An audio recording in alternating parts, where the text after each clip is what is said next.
Hi అండి, అందరికీ నమస్కారం. ఈ వీడియో కనుక మీకు నవంబర్ 28 కంటే ముందే వచ్చింది అంటే మీరు చాలా అదృష్టవంతులుగా ఫీల్ అవ్వాలి. ఎందుకంటే నవంబర్ 28న కాలభైరవ అష్టకం రోజు. సో ఆ రోజు తప్పకుండా మీరు కాలభైరవ అష్టకం చదివారే అంటే మీ మనసులో ఉన్న కోరిక, మీరు పడుతున్న కష్టాలు అన్నీ కూడా తీరిపోతాయి.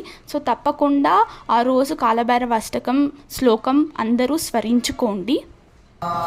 इति श्री शंकराचार्य विराजिता कालभैरवाष्टकम्